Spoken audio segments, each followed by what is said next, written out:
Qu'est-ce que tu préfères à l'école? La cour de récréation! Eh oui, c'est dans notre cour de récréation que nous nous sommes en partie construits. Pourtant, souvenons-nous, elles étaient souvent peu agréables, déjà vieillissantes et très éloignées des besoins des enfants. C'est un lieu essentiel que nous devons adapter au bien-être et à la santé de nos enfants au cœur du projet. C'est possible grâce à la désimperméabilisation.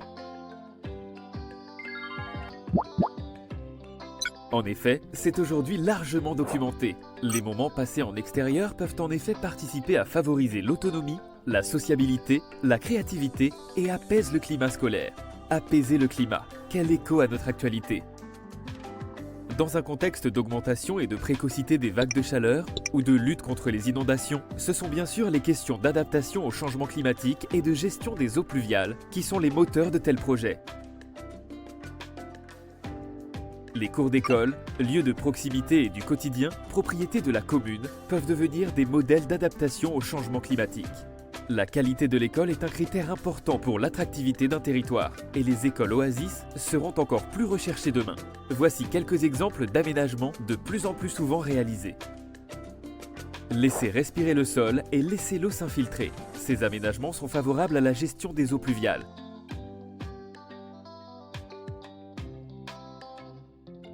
Plantations, coins nature et potagers, les arbres seront notamment les alliés d'un réaménagement favorisant l'ombrage et la fraîcheur.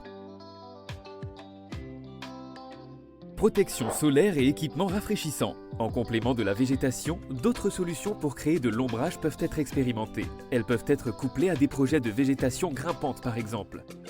Ces aménagements deviendront des supports de sensibilisation et de temps éducatif. Ces projets, s'ils sont conçus de façon intégrée, permettent une meilleure gestion de l'eau et peuvent donc être aidés financièrement par l'Agence de l'eau.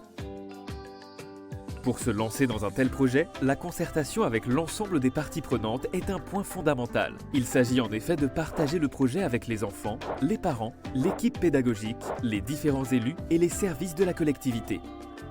Cette concertation peut inclure des temps spécifiques d'implication des élèves, par exemple la mise en place d'ateliers sur du temps scolaire ou périscolaire. Il faut que chaque enfant puisse exprimer ses pratiques et besoins, mais aussi qu'il comprenne les besoins des autres, qu'il imagine les futurs possibles et rêvés. Génial!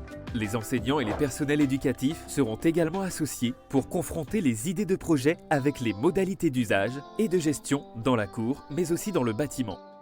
Les associations locales, naturalistes, botanistes ou encore de voisinage sont avantageusement associées car elles ont souvent des compétences et de l'énergie à partager.